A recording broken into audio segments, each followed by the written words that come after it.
So earlier I spoke about The Last of Us 2 and the character Joel Miller, who, spoiler alert, they killed. They killed him in Last of Us 2, but not just in any way, not in a normal way. They killed him in a very unexpected way, in a very, I'd say, disrespectful way, uh, and uncharacteristic of what we know of this character, how this person would behave and react in a specific situation, such as uh, the circumstances of his death, how he was killed, and the events leading up to that. Um, so one of the things I wanted to focus on, specifically about Joel, is the player. So I'm going to share with you one of my screens here. So basically, if we look at The Last of Us, and we remember the experiences we shared playing this game over the last 7 years. I know some people, played it once, maybe twice, maybe a dozen times. So you have a very hardcore fan base that invested a lot of time, a lot of money, a lot of emotions into the story, and specifically these characters. And this game, The Last of Us, including The Last of Us 2, is a story-driven narrative. It's not simply a game that you just, you know, like you're speed running through it, like, and you're building a high score. It's not like that. Not like the retro games. This is very much like a interactive movie in a lot of ways, which bases its gameplay off of Resident Evil 4.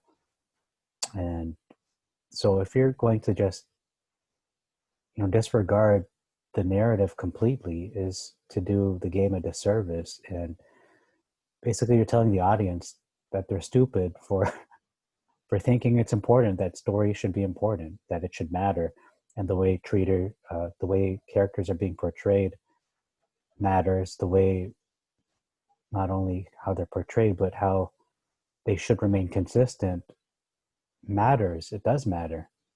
So to label people as whatever you want to call them, bigots and phobic of different things, when that's just not the case. It's just people are critical thinkers and people who understand, what made the game special, what made these characters special, specifically Joel, is that he was a very courageous person. I know he's not even a real person, but to a lot of players, a lot of gamers, that Joel was real to them. Like, he's not physically real, but in a lot of ways, he's a lot more real to us than, you know, just some person, some stranger on the subway, or a stranger walking down the street, and we don't know them next to a gorilla. We really don't. We know nothing about them. But Joel, we know more about Joel. I would argue some people know more about Joel Miller than some of their own family members. I mean, extended family members, maybe even family members altogether. Because I know, some people in our society they're estranged from their parents or estranged from family members for so many reasons. So in a way, Joel became so real to them. He became a father figure to some. He became like an uncle. He became like a friend. Not that we hung out with him, but you know what I mean? Like, Joel, he wouldn't do this. He wouldn't be an idiot and say his name, tell people, some strangers, his name. They wouldn't invite them to go to their, to get their supplies and all that, to just anybody. No, they wouldn't be so careless. He would filter, people he would meet, and use a logical uh, system in order for them to gain his trust and in respect, because that has to be earned. So I'm going to now parallel this with something a little deeper now, and the point of my first video, which I couldn't get into because of time and real life. But anyway, So a lot of people, when we look at fictional characters like Joel Miller, there's an outcry. There's just plain and simple. There's an outcry on the internet about what had happened in this sequel, The Last of Us, and people aren't happy about it. Personally, I went through some kind of depression. I wouldn't say it's a serious depression, but I felt sad. I couldn't help but feel sad for this character, one of the most beloved characters in all of video game history, really. There hasn't been a character this fleshed out in a long time. I really can't think of one. Maybe some in RPGs and some games that have been fleshed out pretty well in some storylines, but Joel Miller is a very memorable character, on par with some of the great TV shows like The Walking Dead and Breaking Bad and so on. So I'm going to introduce a topic, kind of segueing in from Joel Miller to, a lot of us felt that we were kind of friends with him. I'd say it's like losing a friend. Maybe not a close friend, but maybe even a close friend, but like losing somebody you knew and you had respect for, you had emotional investment in. So I'm asking you to rewind back, 2,000 years ago, and he had this man that lived on the earth for 30 some odd years, and he had a band of men with him, brothers in arms, and they lived with him, they ate with him, they slept in the same places, they traveled together. Not just 7 years like we did with Joel, on that journey of getting to know him, but for actually 3 years. And this wasn't just like interactive video game, it was his day-to-day. You get to know your brother, you get to know this fellow human being. And so when he died, he eventually was offed as well in a very unceremonious way. He didn't deserve it. And his friends that he had around him were obviously, I would say, they were depressed or disillusioned. Like, what just happened? And I feel like that's a lot of the internet right now, especially hardcore fans of The Last of Us who actually love Joel and love the story. People who are just there to have a good time and entertain themselves. They don't really care for Joel. They don't care that the story was written so poorly, a lot of plot holes, and I didn't even talk about other people's deaths, but we're just going to focus on Joel and his gruesome death and how he was offed in such a tragic way, such a uncharacteristic way. But it says here is a scripture, I want to bring it up in the Bible. It's Romans 5, chapter 5, verse 7. Even for an upright man, scarcely anyone will die. For a really good man, perhaps someone might even dare to die. So, some people like to say, Joel Miller, if he was a real person, was a good man. And I would say, yeah, he went through a lot of character growth throughout the game, The Last of Us. And we see that big transformation at the end of the game. I'm going to read from a different translation. It's called The Source, New Testament. And chapter 5, verse 7 says, "Now it's rare that someone will die on behalf of a just person. Possibly someone might dare to die on behalf of a civic benefactor," which means essentially a civilian who is a helpful person to you. But it says here in verse 6, the verse right before it, "For while we were still weak, the Anointed One," meaning Christ, "died at just the right time on behalf of ungodly people."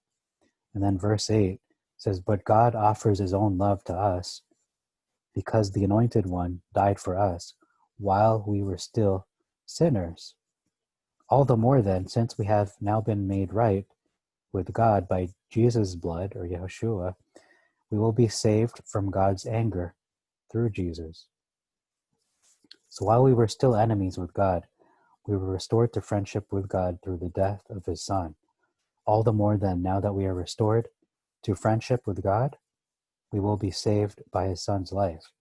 And that's not all, but we also boast that we are friends with God through our Lord Jesus, the Anointed One, as it is through him that we are now friends with God. So I thought about that, about Joel's death for the last 3 days. And it's been sad, but I realized that people get up in arms and angry and sad, just like I have about Joel Miller's death, who's a digital person, a video game character. But how much more will a person get angry and sad about a real life person that was like a Joel Miller in real life? People they would get angry about that. But what more somebody who really didn't deserve to die? I don't think Joel Miller deserved to die in that game, especially in that way. But what more, people who, or a person specifically who really didn't deserve to die at all. He was without sin, without crime, without fault. Yet he still died for us. I mean, think of it this way. The person who killed Joel Miller, Abby, right? The character of Abby, Joel Miller saved her life. A lot of people mention that, did she forget? He saved her life and you killed him. But that's a lot of us, actually. When you think about it, we're all Abbies, in a way. We all killed Jesus Christ. We all killed Joel. Joel's like Jesus, in a way. We all killed him. And he saved us. So in a way, I guess it's putting a positive spin on it. That, Joel Miller, he didn't kill her. He didn't leave her to die. He saved her life. And yet she still killed him. She was his enemy, even though he didn't see her that way. So to a lot of us, God is kind of like our enemy. We were God's enemies. But because, Jesus Christ died for us, saving our life in the process, we're now reconciled to him. It's so deep, really, just to reflect on it, that, he did the right thing. Joel Miller did the right thing by saving her life, but she paid him back by doing that. There was no thankfulness. She just was so caught up in her revenge. And that's a lesson for us that, we go through our lives not really being thankful and appreciative of the things we have and what we've been given by God. And we just spit in his face, just like they spit on Joel's face after he got killed. They just spit in his face. But we shouldn't be like that. We shouldn't be like Abby, even though we have already been Abbies in our lives by the things we've done, all the sins we've done that were against God. We have to not be Abby. We have to be more like Joel. We gotta take the higher ground. And even if people spit in our face, we still do the right thing. I'm not saying everything Joel did in The Last of Us 2 is characteristic of who he was, but nonetheless, what he did by saving Abby's life was, I believe, in character for him. It's just that he wouldn't trust, them that way, giving out his name and all that. But the point is that I think his death has a stronger impact because people could relate to him as a character because he died in the way he did, in such a gruesome way, and we all agree he shouldn't have died in that way. He should have died a more heroic death, a more noble death. And, yeah, he wasn't completely young. I know by the canon, if you look at it, it's probably around something like 60 or older than that.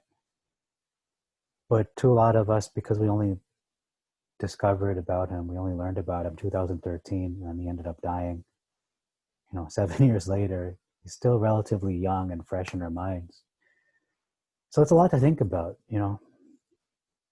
there's an example there that we should be like Joel and not like Abby. That we should do the right thing. And although, Abby killed him, that's not the end for Joel. He lives on in people's memories. He lives on in all these videos people are posting and the outcry and this anger and sadness people are experiencing for his this fictional character.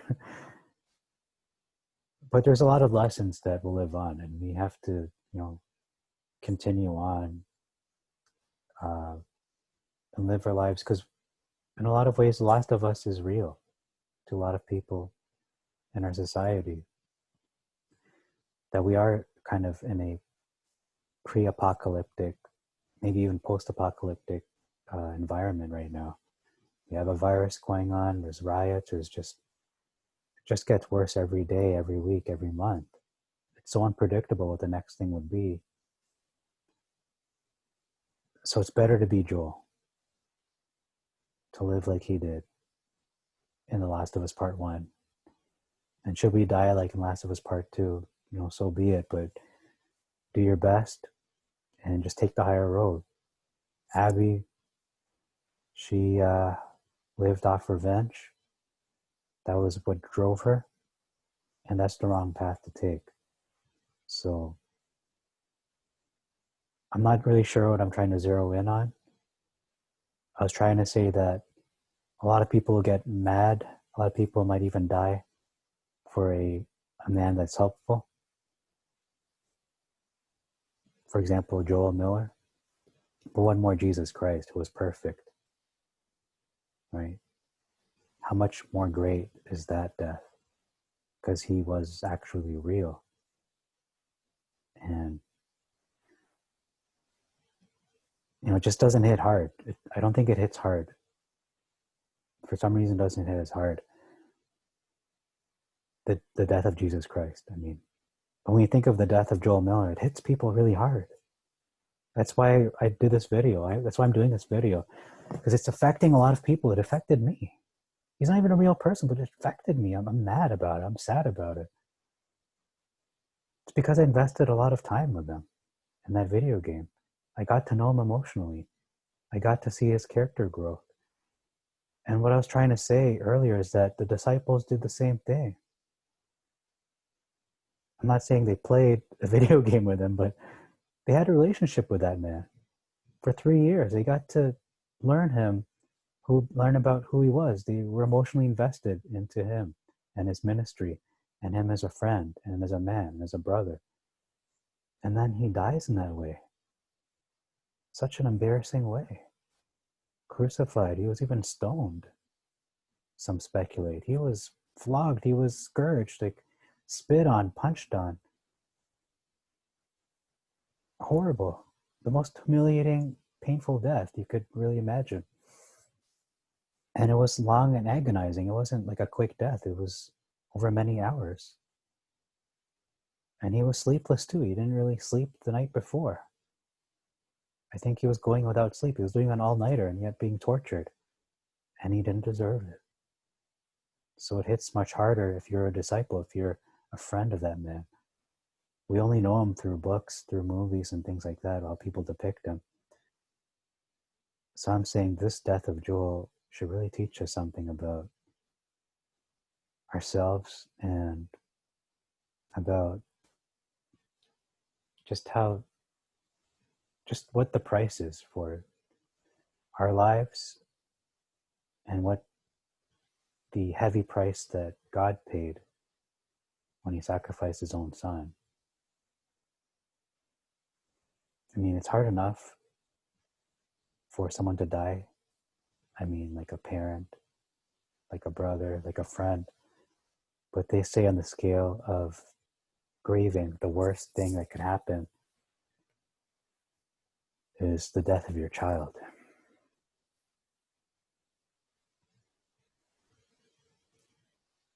I mean, Last of Us Part 1, it opened with the death of Joel's daughter. So if we were to flip that around in Last of Us 2, and let's say, Joel was the one walking in, and Ellie was being clubbed to death with a golf club. I think people would take it a lot easier. Gamers would, because he's really the lead protagonist. But Joel as a character would take it a lot harder. You know, he would grieve harder because that's like figuratively his daughter. So anyway, that's all I have to say about that. I don't want to drone on for too long, but I wanted to make a video that had substance and wasn't just complaining about all this, what everyone else is complaining about. I wanted to give a deeper meaning to all of this Last of Us 2 fallout and hoopla. So thank you for your time. I appreciate you taking time to watch this. I know it's probably over half an hour now. There was no gameplay at all. Just talking about Joel Miller. And yeah, I'm going to close it with that. Joel Gate, you know, rest in peace, Joel Miller. And that's it. Have a blessed day.